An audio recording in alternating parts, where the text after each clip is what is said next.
అందరు వస్తారు. రైతులకు ఏం చెప్తున్నారు? పెట్టుబడి నేను ఇస్తాను ఒకలంటారు, ఇంకోటి అంటారు. ఆయన పెట్టుబడి ఎక్కువిచ్చింది కాబట్టి నేను ఇంకొంచెం ఎక్కువిస్తాను ఇంకొక ఆయన అంటాడు. కానీ ఇప్పుడున్న ప్రభుత్వం ఇచ్చింది తక్కువ, ఎగ్గొట్టింది ఎక్కువ. రుణమాఫీ చేస్తామని వాళ్ళు అన్నారు, రుణమాఫీ చేస్తామని వీళ్ళు అన్నారు. రుణమాఫీ చేద్దామని ప్రయత్నం చేస్తే ఇప్పుడు కూడా రైతులు చాలా మంది 50% మంది మాకు రుణం మాఫీ కాలేదని అంటారు. చాలా మంది రేవంత్ రెడ్డి గారు ఏం చెప్పారు? ఆయనకు 9వ తారీఖు డిసెంబర్ 9 నేను అధికారంలోకి వస్తా, సోనియమ్మ పుట్టినరోజు ఉంది, ఇక అందరు ఓన్రి 2 లక్షలు తెచ్చుకోనరు అంటే పాపం చాలా మంది ఆయన నమ్మి ఇంటికి 5 మంది పోయి 2 లక్షలు లోన్ తెచ్చుకున్నారు. ఒక్కరికి కూడా లోన్ మాఫీ కానటువంటి ఎన్నో ఇండ్లు ఇవాళ తెలంగాణలో ఉన్నాయి. అంటే రైతులంటే ఎంత అల్కగంటే సర్కారులకు అబద్ధం చెప్పొచ్చు, అల్కగా మాట్లాడొచ్చు, ఏమన్నా అనొచ్చు, తర్వాత మాత్రం అమలు చేసేది ఉండదు. ఇవాళ ఏమన్నా అంటున్నామా? యూరియా అయ్యపోతే ఏమన్నా అనే పరిస్థితి ఉన్నదా? యూరియా అనగానే యాప్ అని పెట్టిరు. యాప్ ఎవరి కోసం యాప్ పెట్టిరు? ఎందుకోసం పెట్టిరు? ఇప్పుడు యాప్ వద్దని మనందరం లొల్లి చేస్తే ఏం చేస్తారట? మీ సేవకు పోయి రైతు తీసుకురావన్నట యూరియా. అంటే మొత్తం ఎద్దిడవాలే, వ్యవసాయమిడవాలే, మీ సేవకు పోయి యూరియా తెచ్చుకోవాలి. ఇవన్నీ కాదు, రైతుని రాజుని చేయాలి. ఏం చేయాలి? రైతుని రాజుని చేయాలంటే రైతుకు గౌరవం దొరకాలి. ఎట్లా దొరకాలి? రైతు ఎంఆర్ఓ ఆఫీస్కి పోతే సపరేట్ కౌంటర్లు ఉండాలి. ఎంఆర్ఓ గారు ఆయనను కూసబెట్టాలి. ఏమన్నా మీ సమస్య ఏందని అడగాలి. అడిగి సమస్య పరిష్కరించి పంపించాలి. అది భూమి సమస్యనా, యూరియా సమస్యనా, రుణం రానటువంటి విషయమా, ఏదన్నా గాని రైతును రాజును చేయాలి. ఖచ్చితంగా రేపటి నాడు ఈ టిఆర్ఎస్ పార్టీ అధికారంలోకి వస్తుంది, రైతును రాజును చేస్తుంది. నేను మీకు చెప్తా ఉన్నా, అది ఎంఆర్ఓ కేంద్రం, ఎంఆర్ఓ ఆఫీస్ అయినా సరే, ఆర్టీఓ ఆఫీస్ అయినా సరే, కలెక్టర్ ఆఫీస్ అయినా సరే, పోలీస్ స్టేషన్ అయినా సరే, నేను రైతును వచ్చినా అంటే సపరేట్ కౌంటర్ ఉండాల్సిందే, టేబుల్ ఉండాలి, కుర్చీ ఉండాలి, రైతును కూర్చోబెట్టాలి, రైతుకు అన్యాయం కూడా సేవలు చేసి పెట్టాలి. అప్పుడే రైతుకు న్యాయం జరుగుతుంది తప్పితే మాటలతో న్యాయం జరగదు. అందుకే తెలంగాణ రక్షణ సేనను ఎన్నుకోమని, సపోర్ట్ చేయమని మీ అందరు నేను కోరుతా ఉన్నా. ఇక 5వది పాంచజన్యంలో అతి ముఖ్యమైనది సామాజిక న్యాయ తెలంగాణ కావాలి మనకు. ఏంటిది సామాజిక న్యాయం అంటే? వికలాంగులు ఉంటే వాళ్ళకు అన్ని రకాల అవకాశాలు రావాలి. ఇలా రేవంత్ రెడ్డి గారు మహిళలకు ఫ్రీ బస్ అని పెట్టిండు. ఏం జరుగుతుంది? మహిళలకు ఫ్రీ బస్ అని పెడితే బస్సు డ్రైవరు బస్ స్టాండ్ ఆపుతలేడు, భయపడి బస్ స్టాండ్ అవతల ఆపుతాడు. ఈ వికలాంగులైనటువంటి వాళ్ళు పాపం బస్ స్టాండ్ లో వేడి చేస్తారు, ఉరికి బస్సు ఎక్కలేరు, ఇబ్బంది పడుతున్నారు. వికలాంగులకు ఇప్పటికి కూడా ఫ్రీ బస్సు లేదు.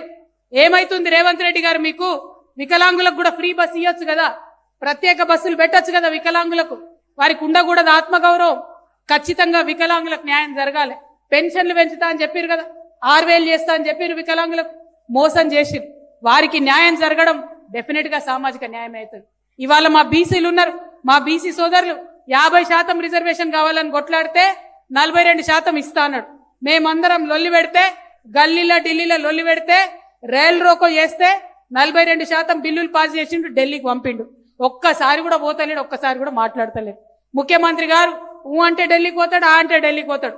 సోనియా గాంధీ బర్త్డేకు ఢిల్లీ, రాహుల్ గాంధీ బర్త్డేకు ఢిల్లీ, ప్రియాంక గాంధీ బర్త్డేకు ఢిల్లీ. కానీ బీసీ బిల్కు మాత్రం నో ఢిల్లీ. దానికి మాత్రం అఖిల పక్షం తీసుకుపోవడం ఉండదు. అంటే బీసీల పట్ల చిత్తశుద్ధి లేదు. వారి కోసం కొట్లాడుతుంది టీఆర్ఎస్, ఎస్సీల కోసం కొట్లాడుతుంది టీఆర్ఎస్. ఎస్సీలకు వచ్చినటువంటి ఫండ్ మొత్తం కూడా పక్కదారి పడతా ఉంది. అట్లా కాకుండా ఎస్సీస్కి వచ్చిన ఫండ్ వారికే ఖర్చు కావాలి. ఎస్టీల కోసం కొట్లాడుతుంది టీఆర్ఎస్, ఎస్టీలకు వచ్చే ఫండ్ పక్కదారి పడుతుంది. ఎస్టీలో గిరిజనులు అయినటువంటి లంబాడాలకి వారికి రావాల్సిన న్యాయం వారి కోసం కొట్లాడతాం. లంబాడాలు మినిస్టర్ గా లేనటువంటి ఏకైక ప్రభుత్వం రేవంత్ రెడ్డి ప్రభుత్వం. స్వతంత్రం వచ్చినప్పటి నుంచి కూడా ప్రతి కేబినెట్ లో లంబాడాల మంత్రులు ఉన్నారు. కేవలం రేవంత్ రెడ్డి గారు 30 నెలలు అవుతుంది, ఇంతవరకు ఒక లంబాడకు కూడా మినిస్టర్ ఇవ్వలే. ఎంబీసీలకు మంత్రి ఇస్తామన్నారు, వాళ్ళది మాట్లాడలే. మా ఆదివాసీల గురించి కూడా కొట్లాడుతుంది టీఆర్ఎస్. మరి మా మైనారిటీ సోదరులు క్రిస్టియన్లు ఉన్నారు, వారి కోసం ప్రత్యేక విభాగం పెట్టుకున్నాం. ఏ పార్టీలో లేదు క్రిస్టియన్ వింగ్, కేవలం తెలంగాణ రక్షణ సేనలో క్రిస్టియన్ వింగ్ ఉంది. క్రిస్టియన్ సమస్యల పట్ల ఖచ్చితంగా కొట్లాడతాం. దళిత క్రిస్టియన్ల విషయంలో కూడా మేము మీకు అండగా నిలబడతాం. हमारे जो मुसलमान भाई है, एक टाइम ऐसा था आप लोग हुकूमत में थे, ऐसा एक टाइम था अव्वल दर्जे पे हमारे लोग जिया करते थे, ऐसा एक वक्त था जो नीचे से लेके ऊपर जाते जाते कदम कदम पे मुसलमान अफसर मिलते थे, हर जगह पे मुसलमान टीचर मिलते थे. आज हालत ऐसी हो गई कि मुसलमानों को छोटे छोटे काम करके अपने घर गुजारा करना पड़ रहा. रेशन में जो चावल मिलता उसके ऊपर डिपेंड होना पड़ रहा.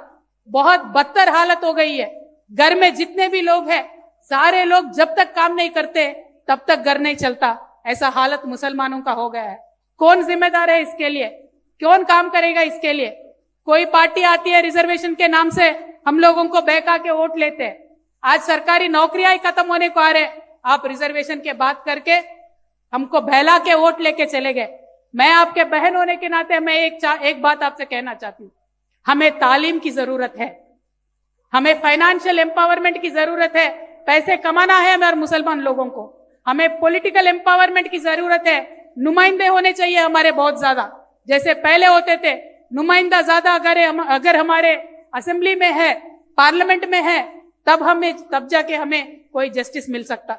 जब से टीआरएस पार्टी हमने शुरू किया है, बहुत बढ़ चढ़ के आगे आके हमारे मुसलमान भाई बहन आके हमारे पार्टी में शामिल हो रहे हैं।